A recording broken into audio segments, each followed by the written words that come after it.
Hey guys, welcome to the PowerPoint on the purposes of art and function of art. This PowerPoint is fairly important. Gives you a perspective on the reason why art is made and what it can do for us in so many different ways. This PowerPoint also includes an area that I find extremely interesting and at the same time very important, which is a very small discussion on what beauty is. Okay, and that's going to be right at the beginning of the PowerPoint. So I hope you guys enjoy it. So with the purposes of art and functions of art itself, we're going to start with art for the light. And art for the light is the most common, it's normally one when we say the word art, is what comes to mind, which is this idea of the things that are beautiful around us, right? The light in different ways. So for example, we have here, I'm going to go ahead and share the screen. We have here Renoir, right? So this painting by Renoir, which is very well known, the luncheon of the voting party. You have seen it probably in a lot of restaurants, decorating walls or possibly in mouse paths and things like that. And for many cases, that's a lot of times what we purchase artistic objects or things that are very nicely aesthetically, just so that we can decorate around us. So when we're talking about art and when we're talking about art for the light, and we're talking about things that brings us joy, pleasure, things that help us with decoration or amusement or embellishment, those kind of things. And especially when it comes down to the visual elements, because it can exist in the simple application of beauty or decoration as well as an element of novelty and surprise. So what do we mean by that? So as I mentioned, as I already said, we can use artwork for the things that's around us, right? Like the elements behind me. Or you can also have the light in something that is new, right? So, using artwork that you could say, oh my God, that's really cool. That's awesome. It's different, right? So there's a sense of delight as well when something is new. It's a novelty. Now, when we talk about delight in this idea of aesthetics, on this idea of the things that are surround us that makes us feel good because they look good, then we have to discuss aesthetics. So what I just said. So, and aesthetics is a branch of philosophy that deals with the human concept and awareness of beauty. So it's a very, very, very, very large area of philosophy. Okay? It's not very small. The opposite is fairly large. And it has to do with this concept of beauty. And we take beauty and we have a very large brush that we paint a lot of things under this term of beauty. Okay. So we're going to kind of break it down and see really truly what it means to say something is beautiful through the lenses of aesthetics, the understanding and the knowledge of what that means. So very quickly in your own words, what do you think beauty is? So just write it down, take a second and write down, what do you think is beauty?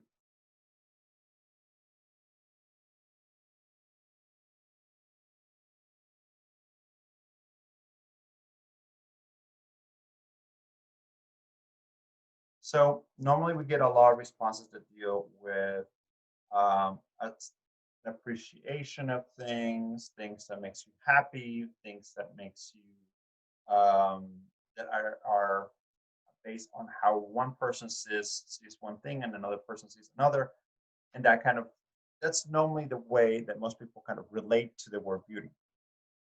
Now, in general, and this is probably what most of you were thinking about, most cultures' definition of beauty in kind of general terms as kind of pleasing to the eye and refers to some kind of idea of that sort, right?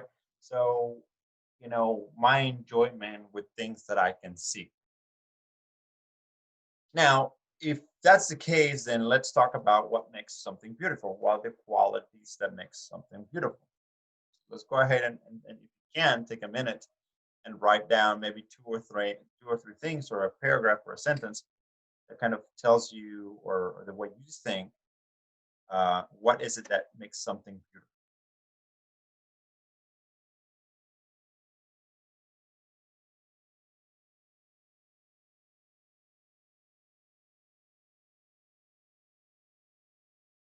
All right. So most likely you're going to get some answers regarding, symmetry, um, color. You're going to be having some answers dealing with um, lack of blemishes, or just taking the time to see something, and experience it, right? Like a person kind of thing. All right. So let's go ahead and get into this, the deep end of beauty and aesthetics. Now, I want to make this point real quickly, and I want to make it this point real quickly, and that's, um, one second. Aesthetics is such a large topic. Okay? What am I going to say is a tiny little bit, right, of what is out there in the concept of aesthetics. A very tiny bit, and I'm taking that little bit, and I'm breaking it down conceptually in such a way that you understand it in a simple, short period of time. Okay. Now, in order for you to really get the grasp of all the details of what these philosophers are talking about, you really need to take the time and read it, and really absorb it. Okay, if you really want to understand it. However, I'm going to give you kind of um, the short version of it, a very short version of it. Okay, so let's start with the very first one. So we're going to talk about beauty. Okay, and what is beauty? So there's two major concepts, not two major, but two out of many major ideas of aesthetics. They're the ones that I've chosen for this class for us to discuss, just because they tend to be pretty relevant, and most of you guys are going to be able to understand. So the very first one is this kind of quote unquote, beauty is in the eye of the beholder. That's easy to understand, and we probably said this before. Now, one of the things to understand is that beauty, because in so many cases, not so many cases, but because we are animals that experience our world mainly through our eyes, most of the concept of beauty tend to be a visual experience rather than an auditory, or tactile or taste type of experience. So most of the time, when it comes down to beauty, uh, vision is extremely important. It's not the only one, but it does tend to be the more prominent one when we're discussing um, beauty. Anyways, so what do you mean by beauty is in the eye of the beholder? Well, there's two major philosophers out there that I'm going to discuss, okay, that deal with this idea. And it has to do with a concept that knowledge equals beauty, okay? Knowledge equals beauty. So Jacques Maritain and Thomas Aquinas both kind of um, philosophically approach the idea of beauty and aesthetics in a very similar manner. Now, Thomas Aquinas approach, because he is a priest, right? His approach is much more also theological in regards to, with God, rather than just um, just aesthetics by themselves. So there's an addition of the presence of God in his theory of aesthetics, which is really interesting because it matches quite well. So, anyways, let's start with Jacques Maritain. So, Jacques Maritain, in many different ways, in actually simplifying his ideas, let's put it that way, the more you get to see or understand, the more you learn something about whatever it is, the more you learn or get an appreciation for that one specific thing. So, for example, talking about music, right? So, I don't know if you ever had the experience where you like a specific band or you like a specific genre of music, and then somebody says, "Oh no, I don't like it," and then you start discussing about all the different details about the music, right? All the things that you find really interesting about the music or the band, especially if you spend a lot of time following that music, following that band, right? And the reason why I mentioned that is because your level of appreciation, your level of uh, understanding of beauty of that band or that music has to do with how much you know about it versus the other person in many cases, right? So you have to understand that that's kind of how that works. It also works the way you can get to know a person, right? So the longer you get to know a person, sometimes you find them more and more beautiful versus somebody else says, oh, I don't like them just because of a very short experience, a negative experience, right? So that's what it means by knowledge, you know, equals beauty, and beauty being part of the eye of the beholder because of our understanding of one subject matter as we go deeper and deeper and deeper into understanding it through knowledge, then it becomes more and more beautiful. Think about it on regards to, for example, the bell pepper from um, one of the other powerfuls, right?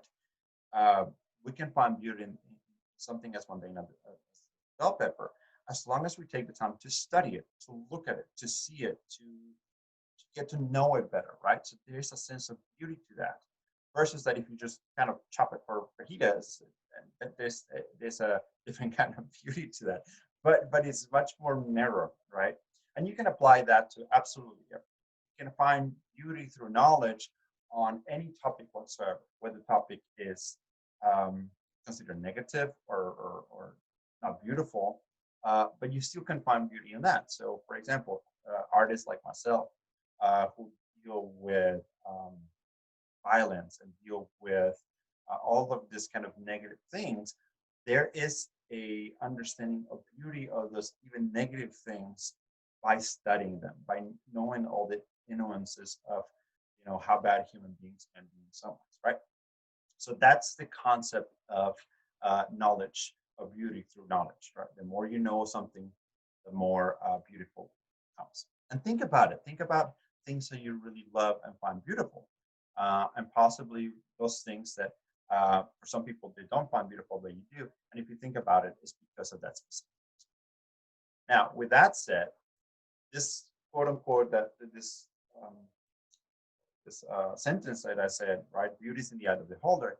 If you think about it, that sentence can be even a little bit insulting, right? So you can basically be telling somebody, hey, you're ignorant in this concept because I know more about it than you do. So, beauty is in the eye of the beholder. So be careful when you use that sentence because you might not be you may not want to insult somebody, but you actually might be. So just keep that in mind. Okay. Now, with Thomas Aquinas, and we'll get to see Thomas Aquinas later on in this PowerPoint.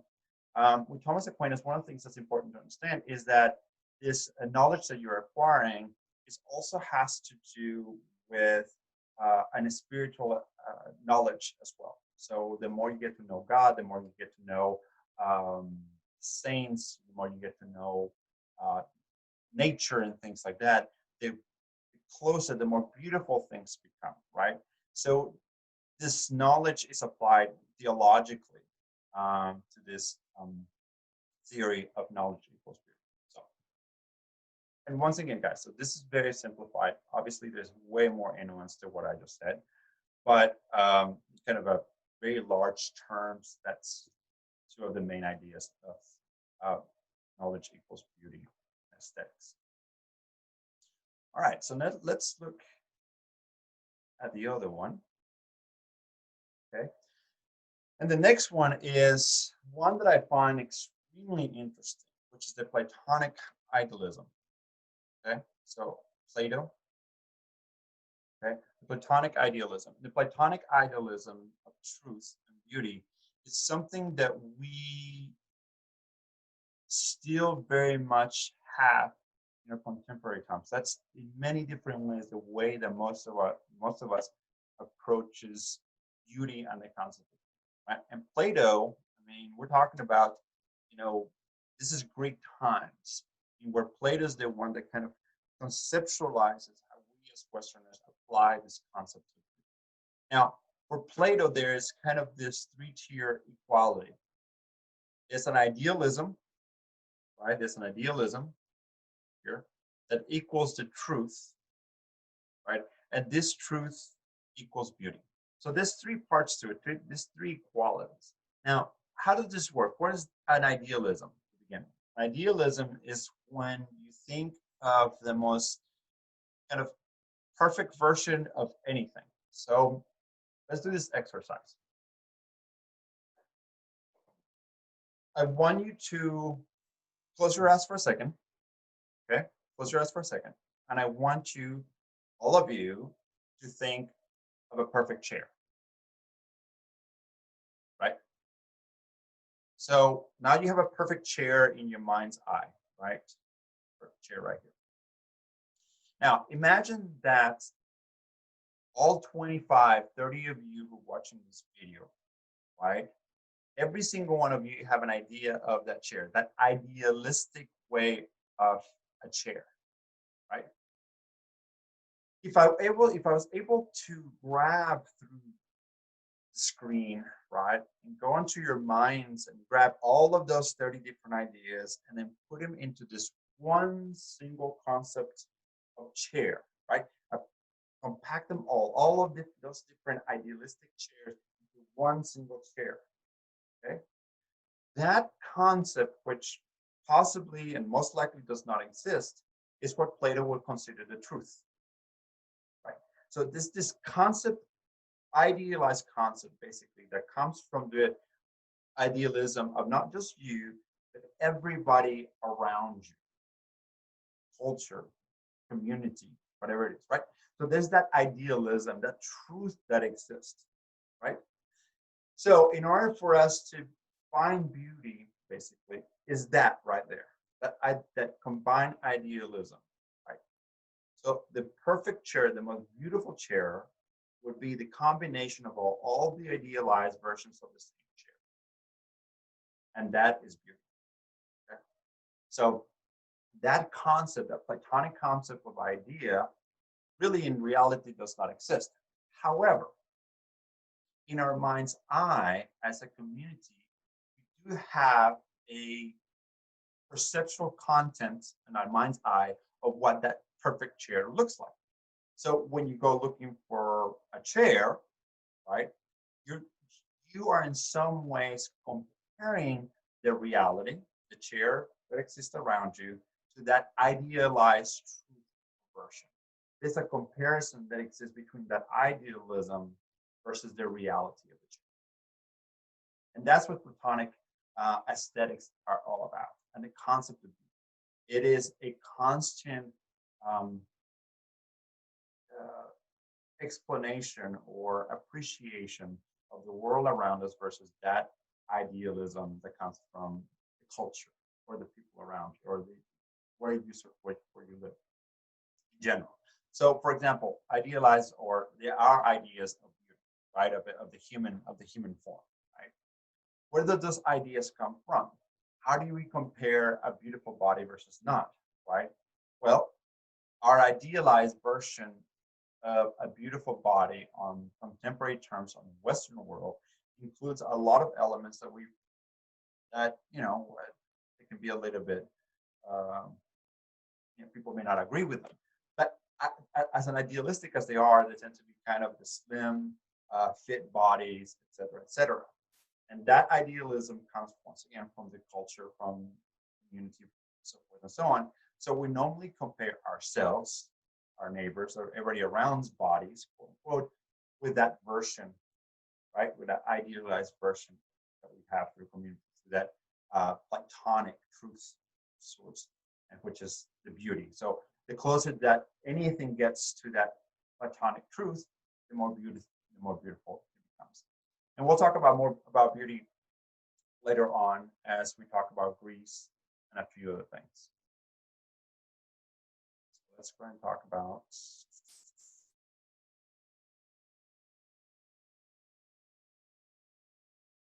this kind of beauty, right? This is something that during Greek period, during Greek time, this is the epitome of beauty. Now, believe it or not, for Plato, something like this was not beautiful, right? You're thinking, well, why wouldn't it be beautiful, right? It's got this very idealized human form, right, or human figure.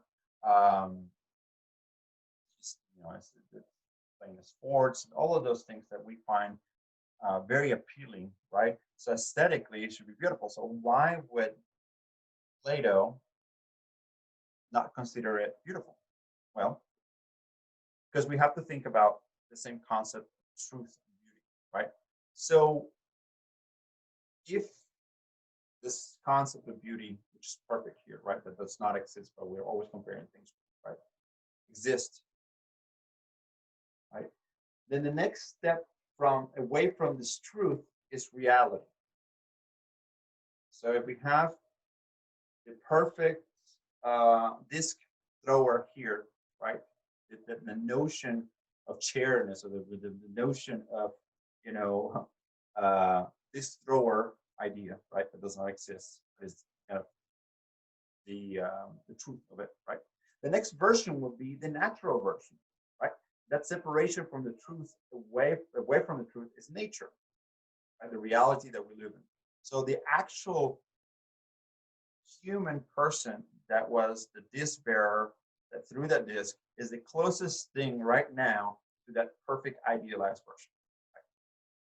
Now, if we create a copy, even if it's idealized, in stone, then we're making a copy of the reality, in which the reality is already stepped away from the truth.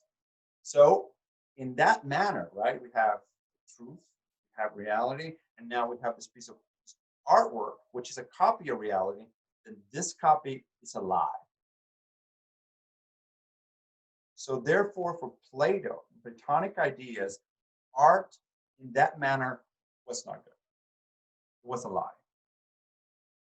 So versions like this one, which we find beautiful, for Plato was really away from beauty.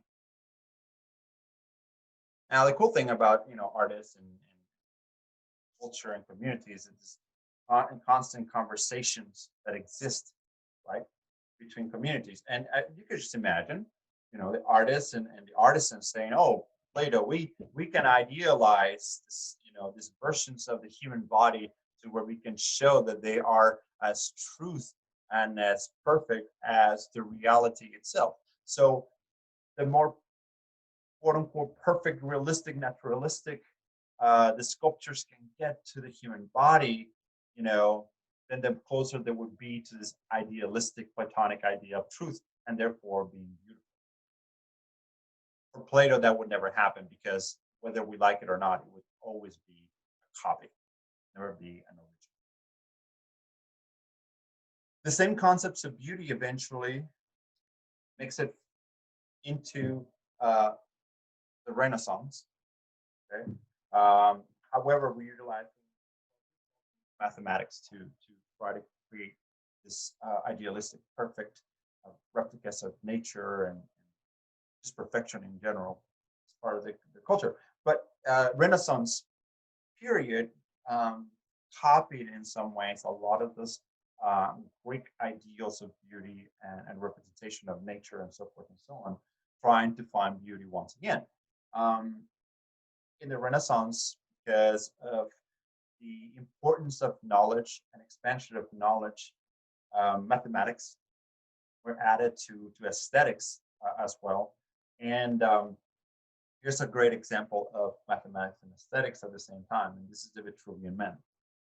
Okay, and very well known. It's the Vitruvian Man by Leonardo da Vinci. Mathematics and the human body can combine, or geometry. Pretty much more. Now, one of the questions I always ask is, why is it called the Vitruvian Man? Right? Why is it called the Vitruvian Man? And one of the things that people most of the time think about is that this image was created by Leonardo da Vinci.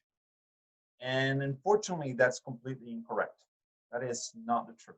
This image, or the concept of this image, was not created by Leonardo da Vinci. And Leonardo da Vinci clearly says that on the title of the artwork. Now, the problem is that kind of goes over our heads when we say the Vitruvian Man, right? Because we think, oh, that's Vitruvian. for Vitruvius. But in order to really understand what the credit that he's given, then you have to look at the Italian label of these artworks. It says Le proporzioni del corpo umano secondo Vitruvio.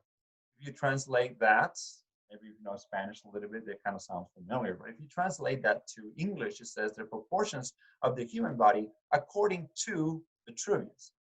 So what Leonardo da Vinci did with his drawing basically was Vitruvius was the one that proportionalized the body in this geometric form.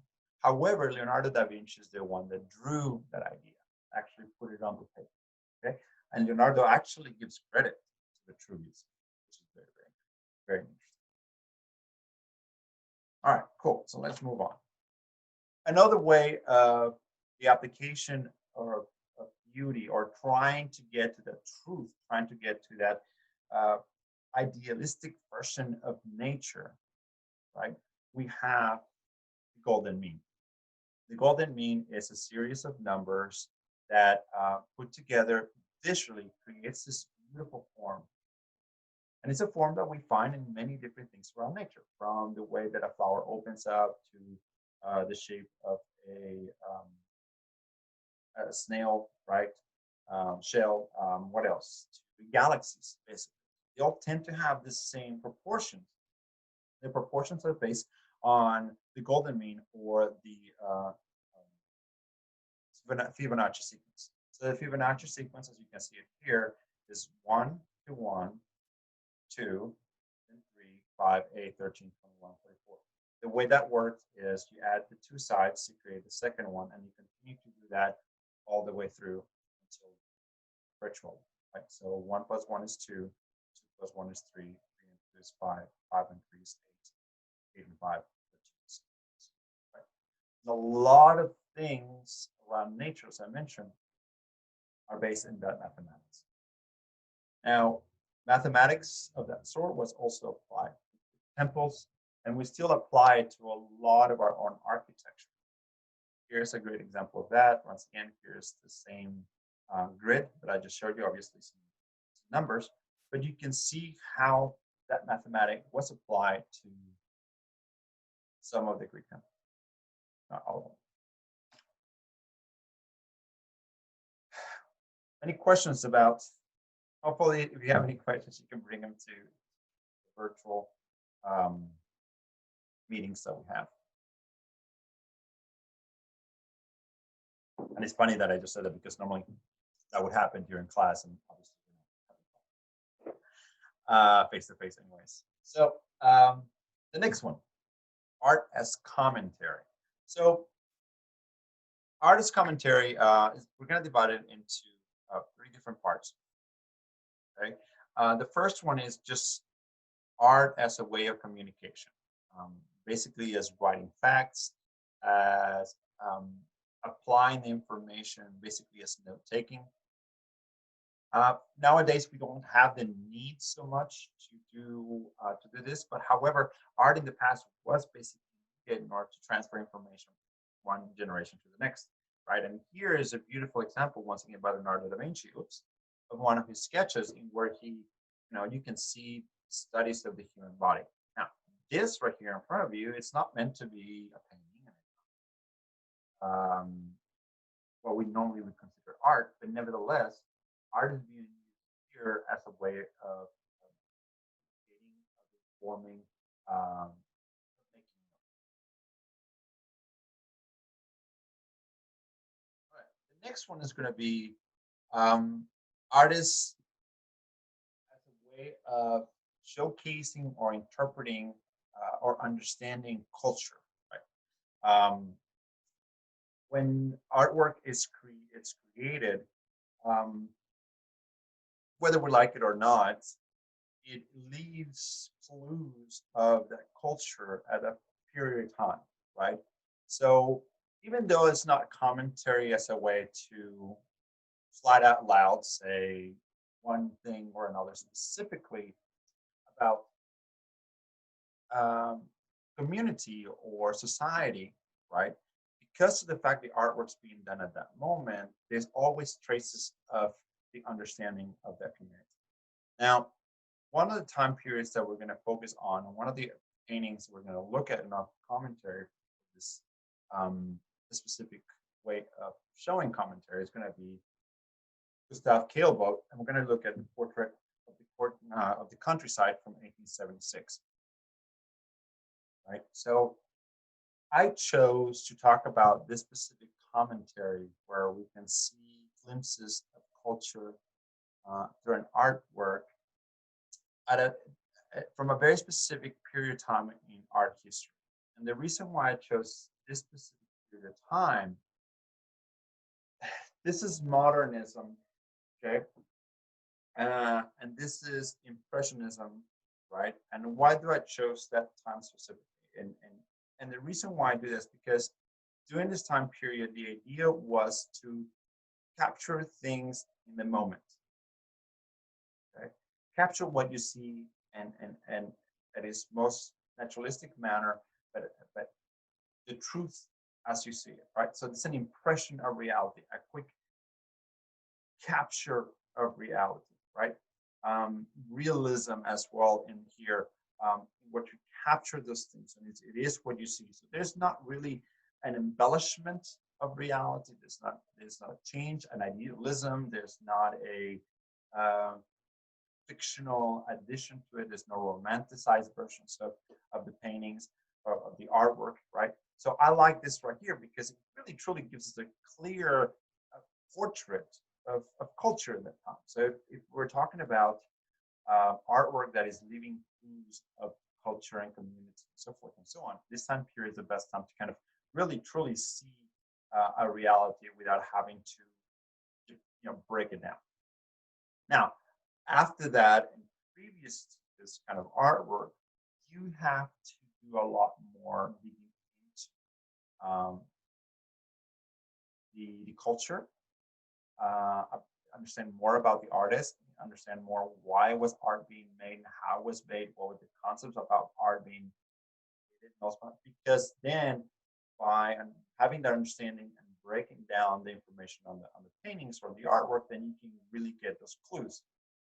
So that's why I'm picking this time period because it is a lot easier and a lot more clean to just those right from the painting. So if we were looking at this painting, understanding that, right, this is impressionism, realism time period, right? We are picking things that are right in front of us. So, for example, where are we looking at? So we have four female figures sitting down. We see that they are dressing fairly um, conservative. So that can tell us right there that this is a fairly conservative society. Now they are not speaking to each other. What could that tell us about the culture, that moment? Well, that most likely because they're not talking to each other, there are people who see themselves often. And we can make the assumption also there might be a family group, right? How do I make that assumption? Well, there's no phones, there's none of that technology where people can keep up with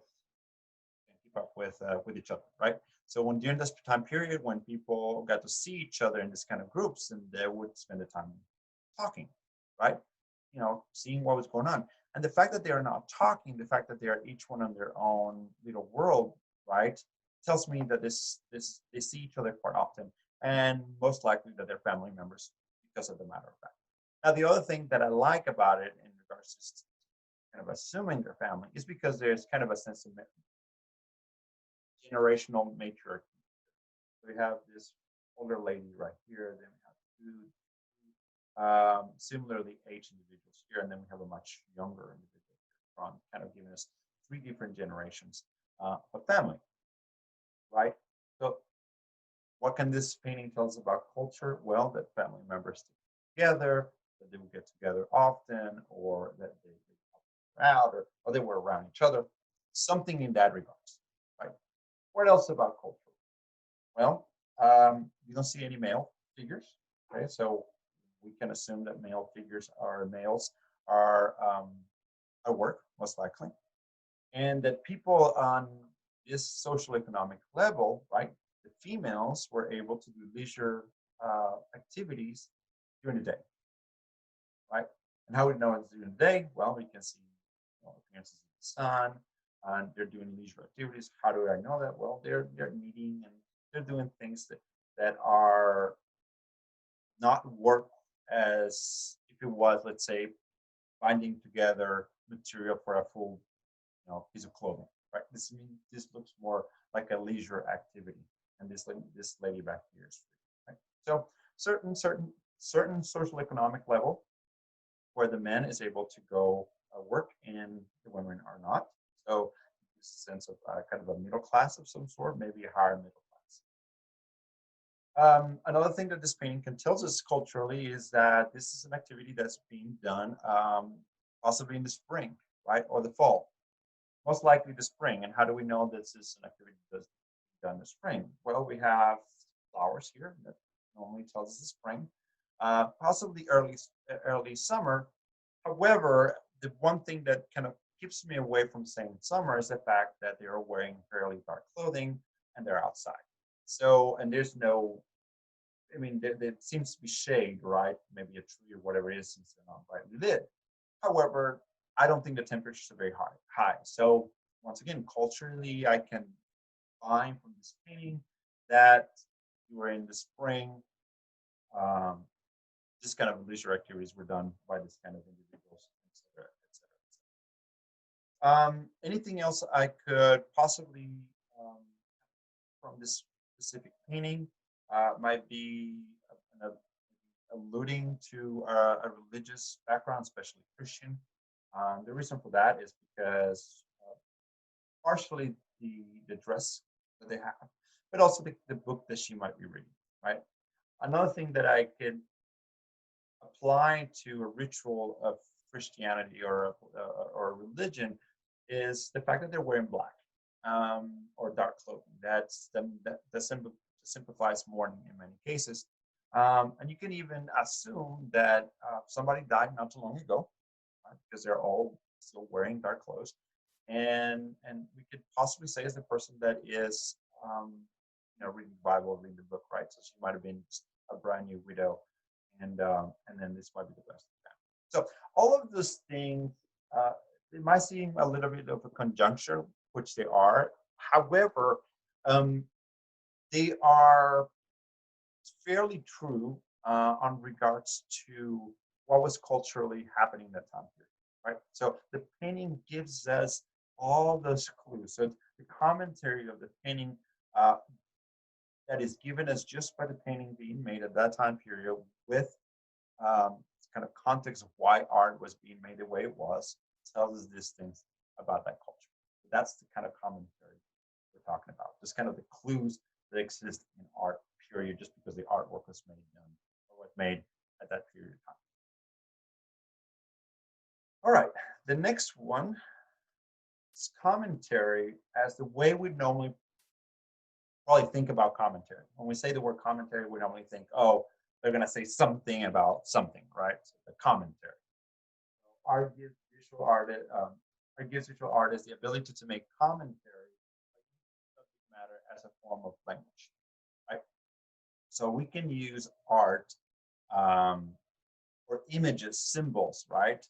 Icons, index, all of those things as a way, as a language in where we can convey different ideas or convey certain information. And most of the artwork that you see out there, right, except for that small period of time I just mentioned, is going to have quite a bit of that, like quite a bit of that use of that visual language. So whether it's to express viewpoints or judge conditions, judge politics, et cetera, you will find that a lot of artwork has commentary regarding society, regarding all kinds of things. So let's look at an artwork that expresses commentary. Right? So this is an interesting artwork by Alexis Walkman. This is The Farm from 2000. Okay. A whole bunch of different things. Let's point out some of the more kind of intriguing ones. So we have here, this cow and a boar here. And then if you notice, there's another cow and a boar here, and then a boar at this point is actually a pig. And then we have this one right here at the very last, right? So we see kind of a changing of those animals, right? Then we have, the chicken or the rooster here, and then another one with a much larger breast, and then we have here without any feathers and a lot of chicken, right? So perfect for buffalo. Then we have here, this ribbon with the world's ugliest dog, as well as we have here a pig that, has on it a human heart, some lungs, kidney, a rat with an ear. We have tomatoes that fit in a basket, square, squash or tomato, squash or watermelons. Right? And then we have also mitosis here. We have a picture of an old farm. We have made right here, and then also an older farm all the way. Right? Oh, forgot to fly here. What is this all about? Right? What is the commentary? What is the commentary? Right? The commentary in here would be about HMOs. Right?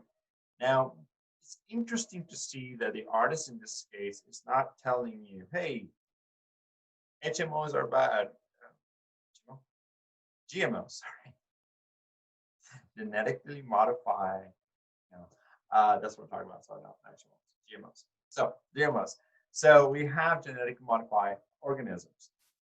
But one of the things that he's doing, he's not saying, hey, this is positive or negative. This is just the reality, right?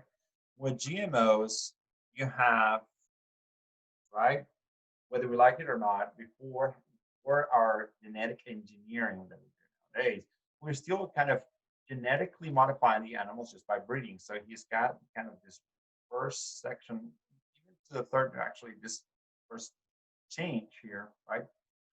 Same thing with the chickens and so forth. And then we have manipulation of genes. But one of the things that's really interesting about this painting or the commentary on the painting is that he's not making a negative or a positive version of commentary. What he's doing is kind of putting the facts out there and allowing you from your own bias to kind of apply that to saying, oh, GMOs are bad or GMOs are good, right? Some of you who feel like GMOs are bad are going to say, oh, you see, cows square and the pig all this and it's bad for you. While some of you who feel more positive about it are going to say, oh, this way we can heal people and we can be more individuals and all of those things. But one of the things about this commentary, specifically this painting, is that it's completely neutral. What makes it negative or positive is your own bias. So you do have to understand, and you have to be careful that when you're looking at a piece of artwork, right, that you don't allow your bias to describe what you see, right? You don't allow what you shouldn't allow your bias to kind of describe that as a positive, as negative. You have to be very clear on seeing all the facts of all the elements, all the symbols, and all those things within the painting or the artwork, and then from that point say, oh, okay, this commentary is positive or negative, and not just by having all these facts, your bias create that assumption about the art, right? Now, the way you feel about these subject matter is completely okay. I'm not saying that one or the other is good or bad. It's completely okay. Is judging the artwork or saying that the commentary of the artwork is based on this scenario or that scenario by not realizing that it is based on your bias and not the actual artwork. Okay? All right. Let's move on to the next one. That's going to be next one. That's going to be art and worship and ritual. We're going to spend a lot of time talking about artwork in religion when it comes to the Middle Ages. Okay, it is very much a part of culture. Obviously, for example, you guys recognize Michelangelo's Sistine Chapel, right? Um, and it's one of those things that is the very close relationship between religion and art. There's some people out there that think there will be art without a religion and vice versa, and religion without art, or somewhere in between, right? So there's this really close, intricate relationship um, with both subjects. And here's Thomas Aquinas, what we were just talking about earlier, right? So here's a couple of quotes for Thomas Aquinas regarding um, the application of theology or religion into philosophical as ideas of beauty. So here's a couple of his quotes. These are not the only quotes that he's got. He's got lots of books. You should read them. But here's a couple of good quotes. So it is befitting Holy Spirit to put forward divine and spiritual truths by means of comparisons with material things. For God provides everything according to the capacity of its nature. I highlighted the word truth here because this truth is similar to the Platonic truth that Plato was talking about, right? So that is basically what it's talking about in here, right? God provides for everything according to the capacity of his nature. We're constantly comparing it. The comparison I was talking about to that specific. The next one, so he also wrote, it is natural for man to be pleased with representations. Thus, an artwork, if attractively presented, rises the viewers to the knowledge of the double truth. And here's where we're talking about knowledge, right? So if an artist presents an artwork, right, that is pleasant to look at or interesting to look at, and the person is able to acquire new knowledge from it, then it's going to learn, and by learning, it's going to be closer to the truth. Now, once again, this truth right here is that I realize. Another way of looking at truth when it comes down to Thomas Aquinas is God.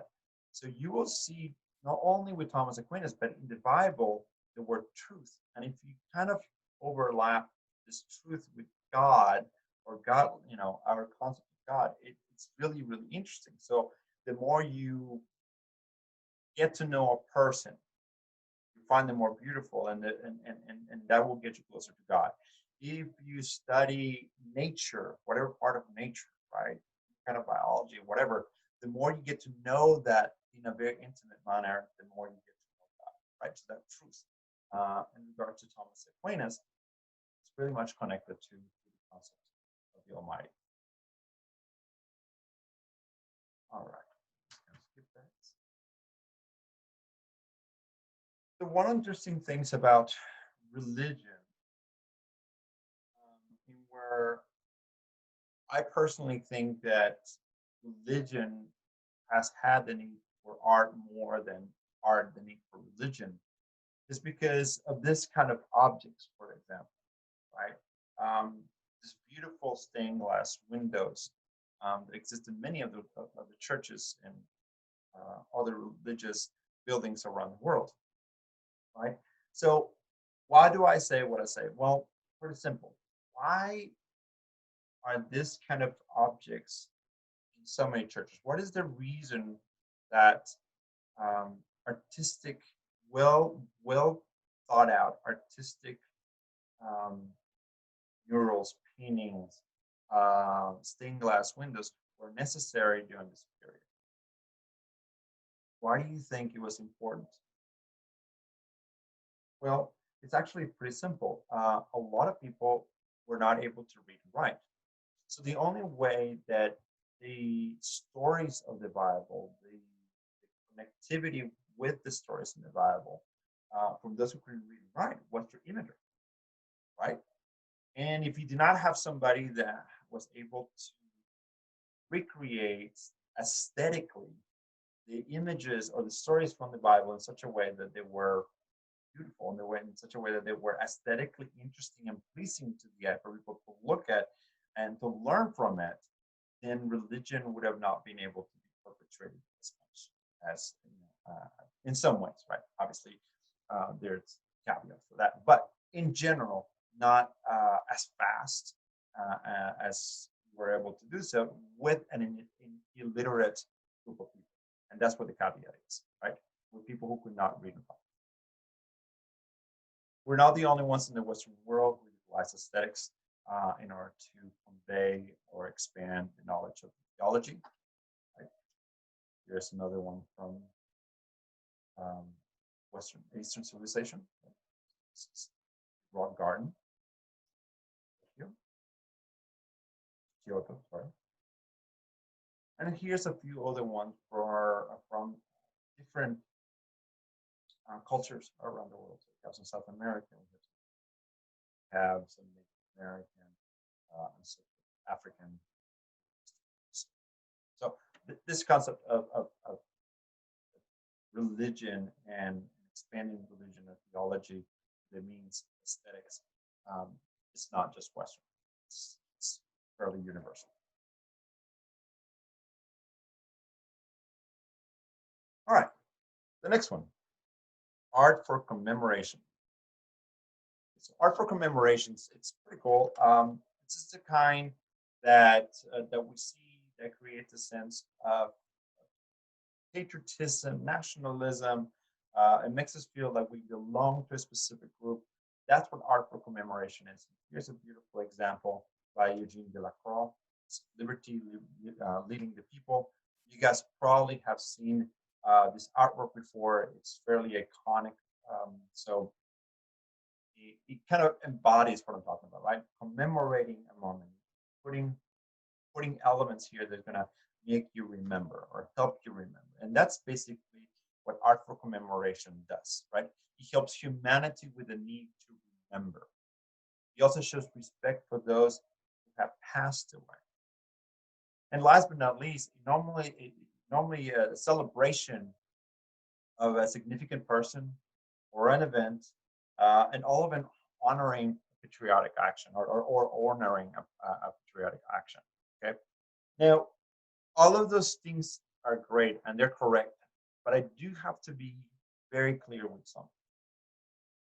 Please make sure and remember that history is written by the victors, right?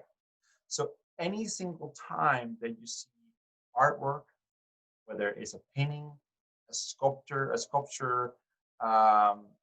theater, music, anything related to history, the victors are the ones who get to say what history is like, right? So when you're looking at objects that are, go back to this, showing respect for those who have passed, right? Please be mindful that there's two sides to the story, right? So who are we commemorating? Only those who are part of the victors, or are we also commemorating those who are part of, quote unquote, the enemies, right? And so forth. So please be very mindful when it comes down to art for commemoration that you maintain yourself from a neutral perspective. Otherwise, you understand the artwork, but it's much better if you're able to appreciate it from a neutral perspective because you're going to get much more from it. All right, so let's look at one that's fairly interesting artwork. This one right here, and that's the Death of General Wolfe, okay, by Benjamin West. So the reason why I like to show this specific piece of artwork is because when we think about art in contemporary times and we look at artwork like this, we find it to be absolutely beautiful and it's perfect and this is really artwork and there's absolutely nothing wrong with it. Well, you have to understand that aesthetic values change throughout history. They are not the same all the way through. And when this painting was originally created, okay, people were very upset with the painting. They found it kind of insulting to General Wolfe, okay, to the memory of General Wolfe. And you probably look at it and say, well, why is it insulting, right? What is wrong with it? It's beautiful. It's great, right? You have flags and you have uniforms and you have color and you have, everybody's very well rendered and whatever.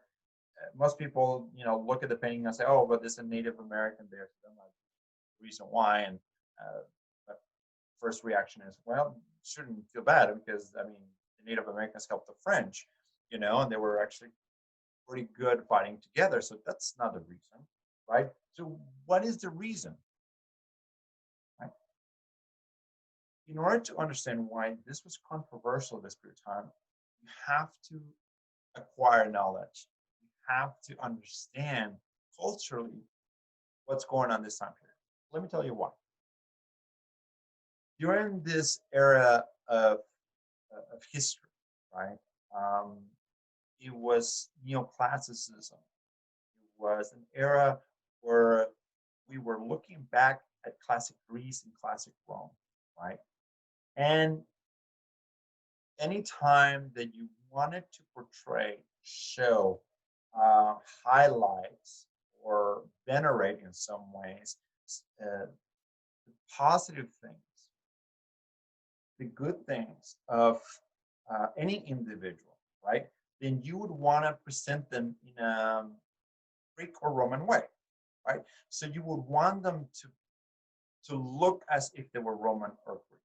Either the attire kind of resemble a toga, or they might have elements that were attached to the Greek gods or the Roman gods, either or, right? But there was this need to kind of elevate the individual above into a much more culturally um, important manner, and that was by using those elements. Well, if we look back at General Wolfe's attire, right? Even though he's our hero here, he doesn't look like he has a toga. He doesn't look like he has this kind of Greek elements. Plus, he is fairly weak. There's not really a sense of a hero there, right? So all of those elements make this painting, even though it's very naturalistic, and kind of this kind of representation of the moment, it was controversial because he did not show them in that kind of idealistic manner. Now, a painting of the same time period, show you at, whoops, Liberty, right?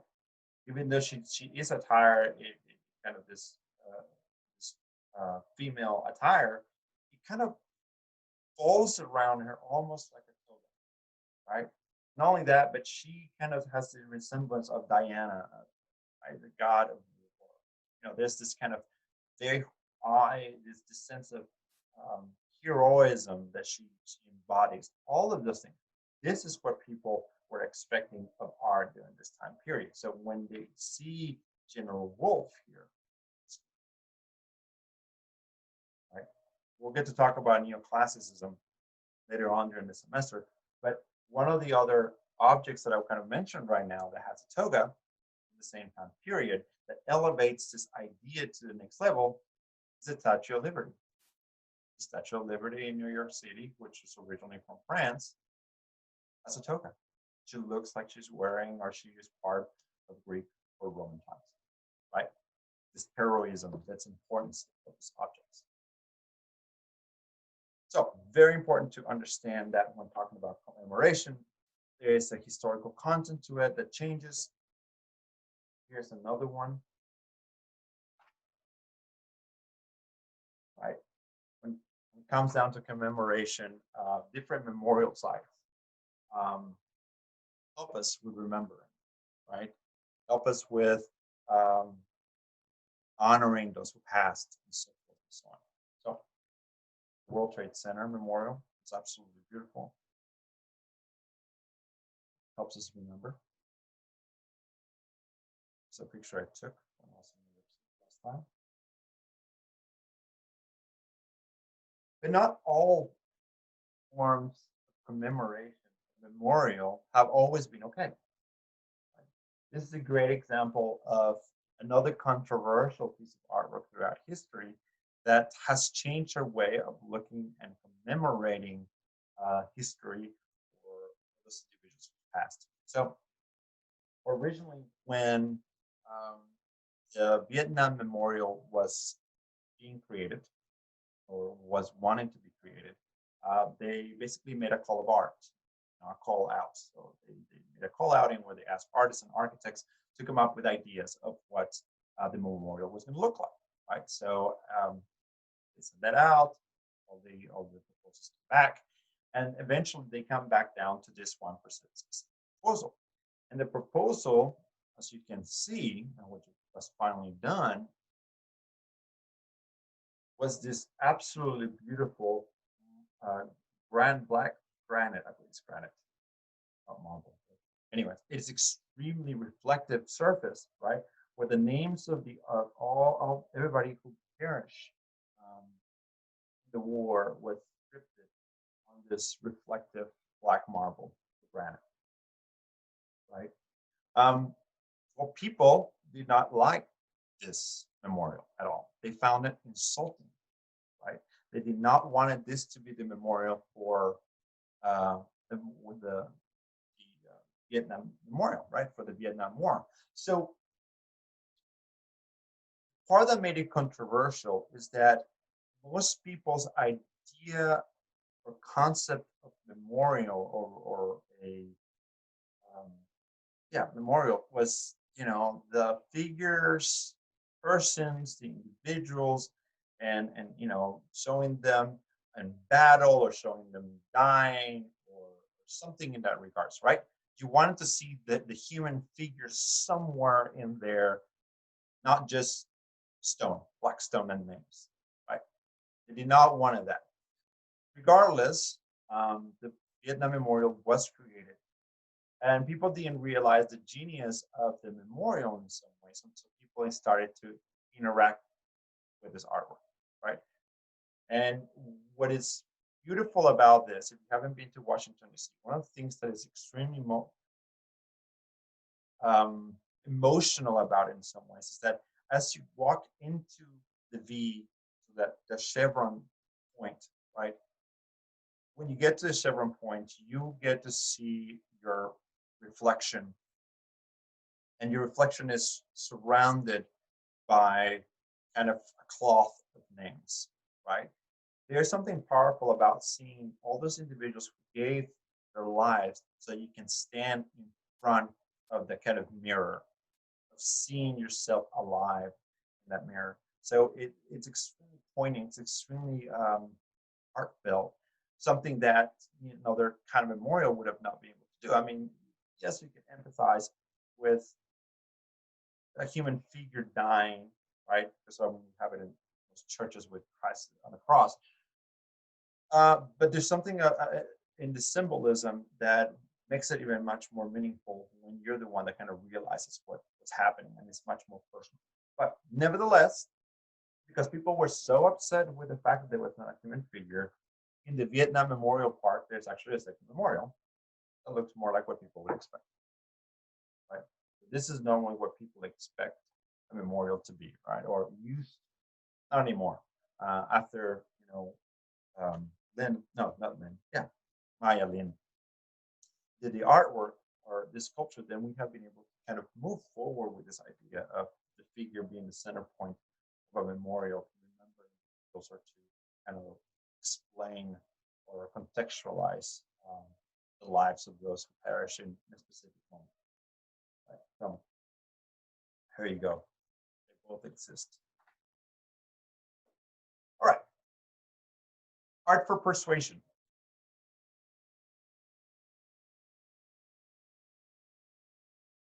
So this is a step further from commentary.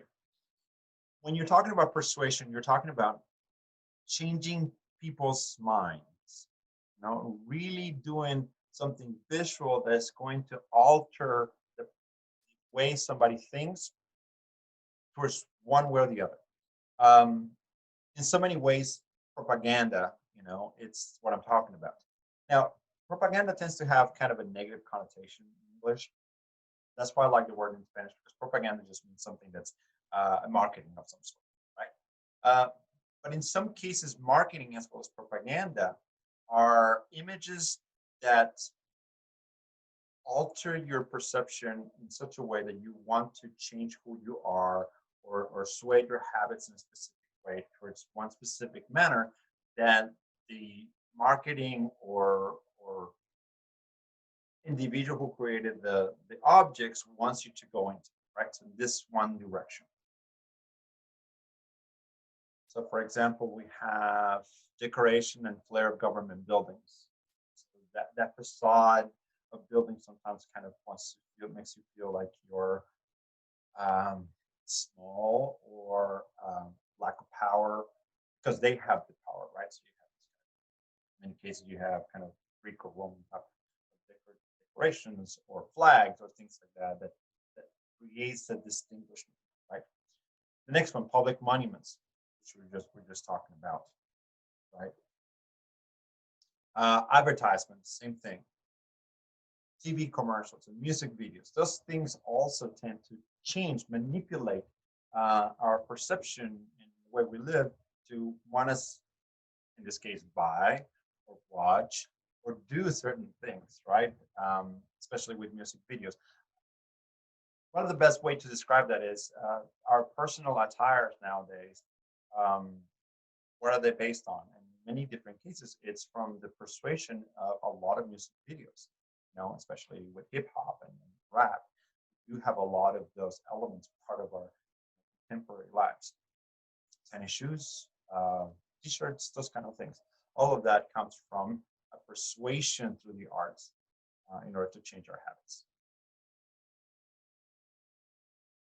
Okay, so one of the persuasive elements regarding art or artistic elements are going to be this connection to the divine. And that's very important because if we're able to create a connection to that who is divine, then it gives a thumbs up, a legitimacy of a ruler or somebody else to be in charge, right? So here, for example, we have Augustus, right? And with Augustus, one of the interesting things is that we have this very naturalistic representation of Augustus, right? Which Romans were very good at, and they wanted to show kind of the power. But it's really interesting to see this little other object right here, right? And this little object is a putai or a little cupid, basically. And that basically is a way for propaganda or persuasion to remind those out there that he was connected to the gods, right? This little guy right here just kind of was a reminder of, okay, he is connected to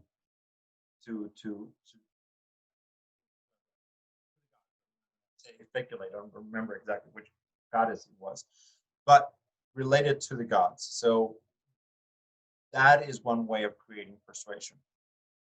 Now you can say, well, this all Roman times. Well, if you think about it contemporarily, a lot of politicians or even people carry around a cross around their necks or in their, their colors or an American flag or whatever it is, and it's exactly the same thing, right? We're using those symbols, those aesthetic elements, as a way of persuasion. Another element from Roman period as well regarding persuasion is going to be this wonderful building, the Roman Colosseum. Now, how is the Roman Colosseum persuasion? Well, it's actually pretty simple. Even though it is a building by itself, the size itself is really intimidating. But part that's intimidating that helps people be persuaded is what it was used for. And all of us know that this building was used for, gladiator fights. And who were the gladiators?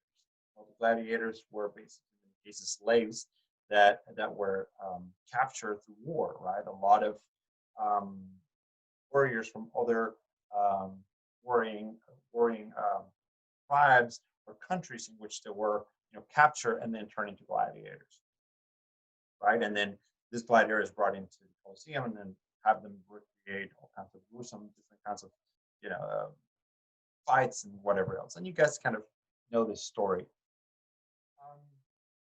Why is it persuasion? Well, pretty simple, right? This beautiful, huge building with a gruesome kind of history, that information kind of goes across all of Rome and beyond Rome, right? And let's say you were in a little village that lived just outside the Roman Empire, right?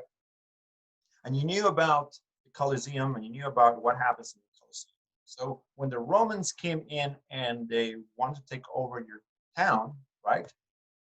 There's two things you could do. You could surrender, right? Become part of the Roman Empire, or maybe not, fight. But you had the possibility of ending inside the Colosseum as one of the warriors, right? So that would be up to you. But this building was done as a way of persuading uh, foes, whatever they were within the Roman Empire or outside the Roman Empire, of keeping themselves in track, because otherwise they would end up in this kind of building. Okay, so persuasion. Similarly with buildings, then we have here Versailles, Palace of Versailles, and this is in France. And this building was built with all kinds of luxuries, showing the power of the French through what the French could spend. And in this time period of history, your wealth was being shown by the aesthetics that surrounded you. The more you can embellish, the more you can spend, the more you can see the power of that country. So in this case, you have Versailles, and this is what Versailles looks like in the inside. Now, this is the Hall of Mirrors, one of the most well-recognized, extremely popular locations in Europe, right? And the Hall of Mirrors actually is right here in the center. Here's where the Hall of Mirrors is. This is where you look at. So here are the windows where you can look outside into the garden.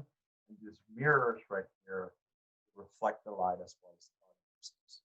Now, part of the beauty of this specific mirrors is that those mirrors were literally invented for that room. Right? Mirrors that largely did not exist in Europe or anywhere in the world at this time period.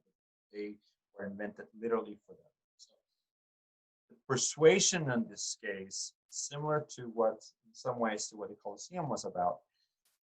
Imagine if you were a peasant. Imagine if you were somebody from a different country that did not have the money that France did, and then you had to walk through these hallways in order to have an audience. The decoration, the aesthetic qualities of this building really persuaded people, or intimidated, actually, more than persuading, but in some ways persuading to do what the French wanted them to do because of that intimidation, right? Because of the ability to show money through aesthetics. Really beautiful. So hopefully you guys, when you go to France, you'll get to see Palace of Versailles. When we talk about persuasion, not only persuasion can be done in that political manner, and like I mentioned earlier, kind of the propagandistic way, but it can also be a way of requiring idealism, meaning what the best possible way that something can be. So here it is. Idealism is a tendency to represent things in an ideal form, or as they might or should, but rather than as they are, with emphasis on values. So it's extremely important because values change through history. Values are tend to be much more liquid, flexible, right? Depending on the culture. So, for example, our values based on all kinds of different things, racial boundaries, sexual orientation boundaries, and things like that for the last probably 20, 30 years have changed quite a bit, right? So our values have changed. So the idealism that is created is based on those values. So an idealistic individual nowadays is different from one from 50 to 100 years ago, right? So completely different. And we can see evidence of that through our families. But how does that work with art? Right? So here's one. Really interesting. This is also a Greek sculpture, 470 BCE, right? And as we discussed before about Greek culture, there's definitely a sense of idealism. One of the things that we've not discussed yet is that Greek culture was very much about keeping emotions in check. Hopefully, you guys watch Star Trek. And the reason why I say that is because if you know what a Vulcan is, Greeks were very much like Vulcans. Greeks uh, wanted to keep control of their emotions, and everything was based on logic, mathematics, the mind, those kind of things, right? So for them, emotional outbursts or things that were full with emotion were seen very negative, right? So let's go back and look at the sculpture. So this specific sculpture is a sculpture of a winner of a very important horse race, right? Now, my question would be: is if you just won an award, right, or if you just won something, you're going to be happy. You're going to be very elated, right? However, this individual here, it's very not happy, right? You can see a serious face. His posture is very calm, and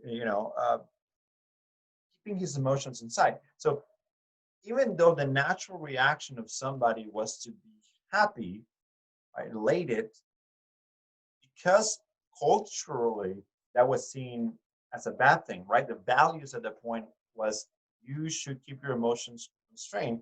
Then we would make a sculpture that will persuade people to act that manner, right? So we'd idealize it to where it shows that that is what we want our community, our individuals to be like, right? So that's art for persuasion, taking um, artistic elements and creating objects that gives you an idealized version of society so that society acts according to that. Here's another one from Africa, right? This is from Sierra Leone. And this one is actually not so much a sculpture by itself, but rather a headgear. And this object is placed on top of a little girl that's turning 15, 16, right? That just had her period to uh, kind of give her um, a line between childhood and being a woman, right? Womanhood. So this specific object is representational of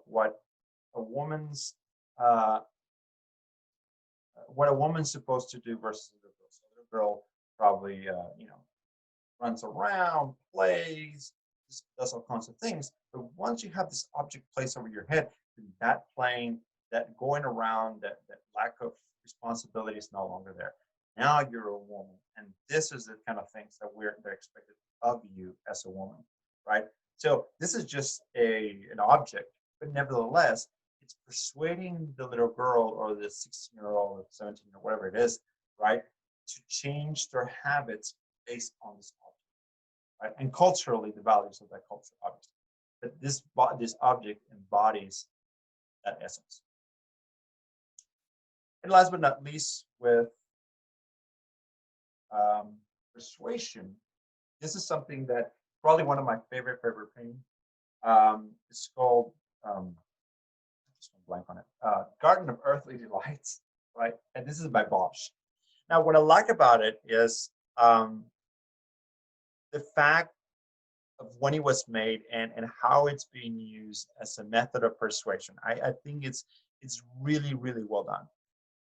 And the reason why I said that is because if you look at this object right here, right, you can see that there's 3 panels, right? And we could probably, as most of us who are Christian, can probably recognize these elements fairly quickly. On this panel right here, we have the Garden of Eden, right? We have Adam and Eve, and we have somebody that looks like representation of Jesus, right? And then we have animals and all these kind of different things. Now, one of the things that is obviously missing in here are other human beings, right? There's nobody else in there. Okay, so So that's the first one. The second panel right here is what we would call Earth, right? Our realm. We have nature, but we also have all kinds of individuals doing all kinds of different things. So they're dancing, they're singing, they're fornicating, they're doing all kinds of different things. One of the things that are being done here are not PG-13. So if you want to look more at close detail what all is going on in there, I'd suggest you just look it up on Google and do some zooming up. But nevertheless, the other and the last quarter here is this not quarter, third is this person right here. And in here, we have a few different objects, but nevertheless, we definitely have a lot of individuals here. So let's look at one of the objects that is interesting in that painting, which is this one, this figure-like thing. Have this monstrosity of sorts. So this monstrosity looks like a form of sorts, right? Blue with the head of a bird, and then we have a cauldron for a hat, right? And this thing is eating a human figure, right? And the human figure has diarrhea of the bird. And then if you notice, then he's defecating those humans that he is, or those figures that he is consuming, right? And they're going into this black hole of sorts where there's more heads. Now, inside here, we have obviously somebody throwing up. And then we have somebody with diarrhea of the coin here, throwing all kinds of different things. Now we also have somebody being molested here, right? Hashtag me too on that one. And a whole bunch of different things. So what is Bosch trying to convey here? What is this whole thing about the Garden of Earthly Delights? Well, the thing that he's trying to convey during this time period of new era of Protestantism, right, is the fact that he's saying that if you do any of these actions, where are you going to end up? Heaven or Garden of Eden, or here with, what do you think this is? Devil, right? In hell. So what do you want to do? So if you do any of these things, then you're going to end up in hell being eaten by the devil. And you don't want that, right? So through this painting, he's doing a persuasion, right? He's like, don't dance, don't sing, don't listen to music, don't do any of the things from here because you want to go to heaven or Garden of Eden, not the right? So art for persuasion. And last but not least, and the one thing that most of us think art is made for, or that art exists, is art for self-expression. And believe it or not, art for self-expression is very, very, very, very, very new, comparatively speaking, to humanity and our own understanding of art, right? And this has to do with using aesthetic elements in order to put together objects that are going to be representational of a personal experience, an idea, a thought, and so forth and so on. It is not based on history, it's not based on a theology, it's not based on anything else exterior to oneself, but rather from the interior, from your own head, from your own feelings, from your own life. Here's an example from Louise Bourgeois, which is, I've already shown you another artwork by Louise Bourgeois. And as I mentioned before, Louise Bourgeois, she had a lot of internal conversations regarding who she is because of her own past. And I can kind of go, kind of filling this time telling you all kinds of different things about Louise Bourgeois, but honestly, it's better if you actually read about it. Now, one of the things that is extremely important to understand is that the social mechanisms and family mechanisms of her life was what directly formed her artwork. So there is a lot of things related to her ex-husband, to her father, to the dynamic between her father and her mother, and all kinds of different things. So you're going to see a lot of female, male forms, or allusion to the male form, as well as all kinds of different things related to her family and herself. But all of those things, regardless of what I just said, everything is about herself and nothing else, and her own experiences and expressing those through the aesthetic means. So here you have female figures, we have two balls, and then we have also this sketch symbolically in a very simplistic manner, just basically her mind and her thoughts being captured, not being influenced. Another artist that we already talked about as well is Do Ho Sa, right? And Do Ho Sa artworks also very much about himself, right? His experiences, his connectivity to community, to his connectivity to how he felt within certain cities, certain locations, and kind of understanding the world around them, not through the perspectives of others, but last but not least, we have Kiki Smith. And Kiki Smith, she is very much in tune with all the artwork she does. Is very much self-observed, meaning how she feels as a female within the context of a much larger world, and also other elements about herself, not just her feminism, but many, many other things. So she's very in perspective in the way that she creates and applies art. All right, guys. So yeah, that is the PowerPoint about purposes of art. And I hope you liked it. And I will see you guys on the next one. Bye.